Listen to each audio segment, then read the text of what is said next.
6 de la mañana, 32 minutos. El gobierno se queda sin plata en medio de esa reforma tributaria que agoniza lentamente en el Congreso y en medio también del anuncio del presidente ahora de que el país camina hacia una emergencia económica. Falta de plata que tiene al cuarto ministro de Hacienda, Germán Ávila, buscando plata debajo de las piedras y buscando desesperadamente dinero, al punto de estarle trabajando ahora a un decreto pensional para ahorrarse cerca de 600.000 millones de pesos que se giran desde el presupuesto nacional para ayudar a cubrir 3 seguros que son importantísimos para todos los colombianos: rentas vitalicias, pensiones de invalidez y pensiones de sobrevivencia. En el primer caso, la renta vitalicia, que es un seguro para el pago de una renta mensual y fija garantizada por toda la vida y una vez se alcanza el capital requerido. En el segundo, un seguro de invalidez, es decir, cuando alguien tiene un accidente y queda incapacitado por el resto de sus días. Y finalmente, un seguro de sobrevivencia, que es cuando alguien se muere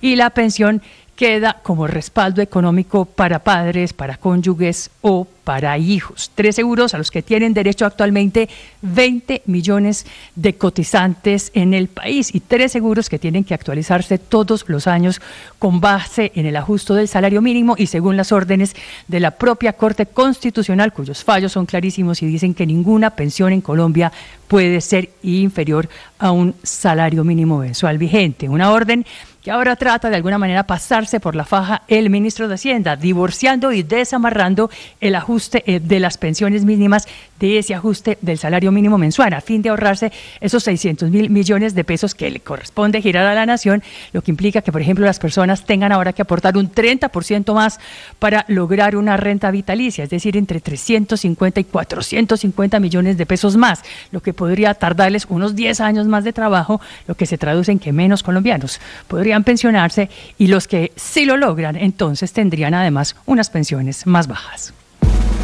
Camila Carvajal es periodista. Está en Mañanas Blue.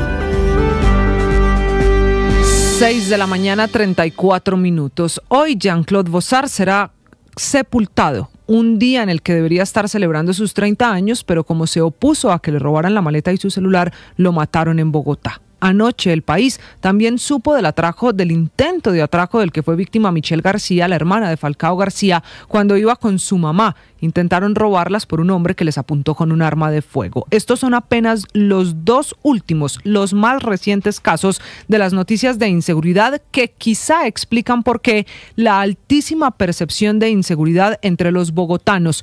En la encuesta Bogotá, ¿cómo vamos?, el 62% se siente inseguro en la capital del país, la cifra más alta de los últimos 17 años. Y en la encuesta, si bien hay una caída en indicadores de hurto, por ejemplo, cuando a los bogotanos les preguntaron si habían sido víctimas de algún delito en el último año, solo el 15% de 1.520 participantes dicen que sí. Los casos como el del joven Bossart afectan la percepción de la gente.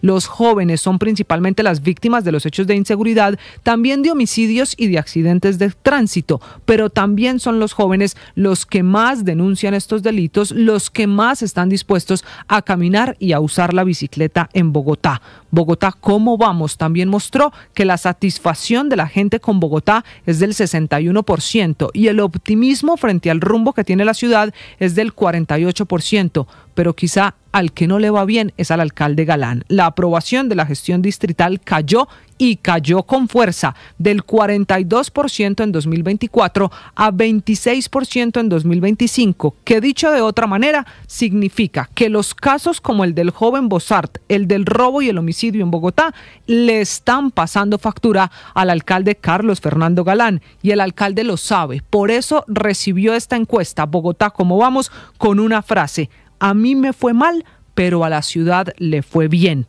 Una última sobre movilidad. En Bogotá, ¿cómo vamos?, se concluye que sigue la insatisfacción por Transmilenio por 3 razones: los robos en el sistema, la congestión y las demoras en las frecuencias. Juan Camilo Maldonado es periodista. Está en Mañanas Blue.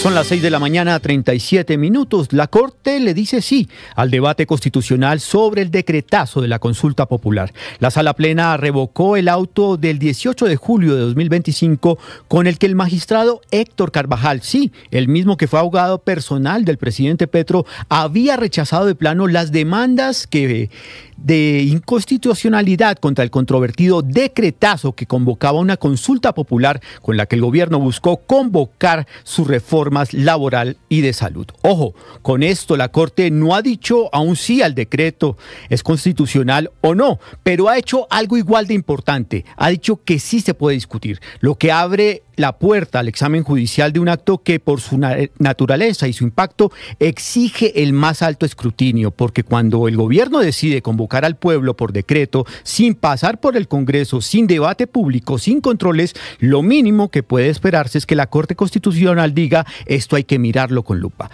Con esta decisión, la Corte devuelve los expedientes al despacho del magistrado ponente y le ordena continuar el trámite de admisibilidad, es decir, revisar si los cargos de los demandantes cumplen los requisitos para abrir un juicio de constitucionalidad.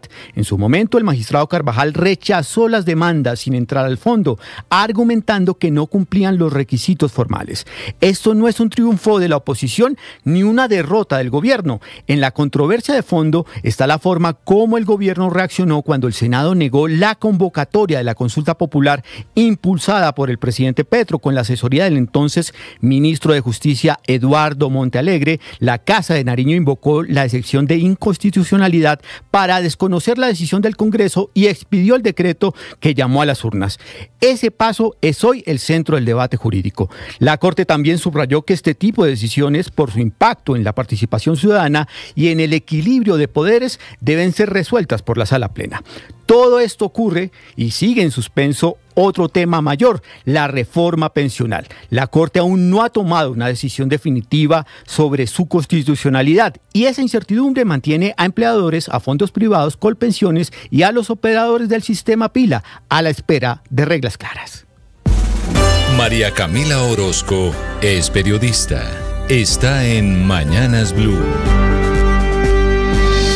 Son las 6:39 minutos de la mañana. No fue accidental la intoxicación de los niños del Colegio Los Nogales. Esa es la conclusión a la que 8 meses después llega la Fiscalía General de la Nación, que tiene la versión de lo que pasó. Todo apunta a una mujer que contactó una empresa de mensajería y envió un paquete con un supuesto regalo. El nombre de ella es Zulma Guzmán Castro y el paquete eran unas frambuesas achocolatadas contaminadas con el metal, que es incoloro e insaboro y que causa daños al sistema nervioso y que puede ser mortal incluso en dosis bajas como 1 gramo. Hizo 2 compras y le rastrearon porque fueron en línea. Una el 25 de marzo a la 1:15 de la tarde y la otra al día siguiente, el 26 de marzo a las 7 de la noche por 30,000 pesos cada una. Envíos que fueron finalmente entregados en Chapinero Alto, en Bogotá.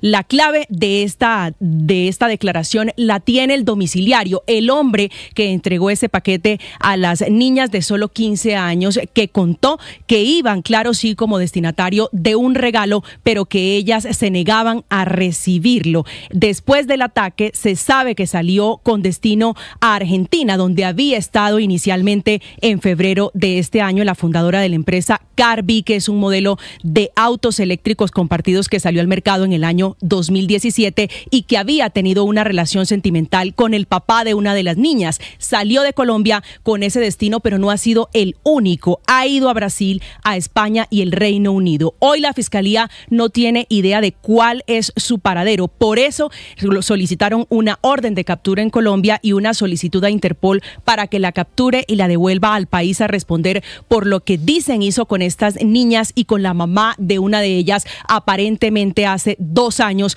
cuando también murió envenenada. Tal vez eso cree la Fiscalía por talio. La Fiscalía se inclina a creer que es un crimen por venganza y que los dos, es decir, el caso de las niñas de Emilia Forero e Inés de Bedud y el de la mamá de una de ellas, está relacionada con un tema pasional. Estás escuchando Blue Radio.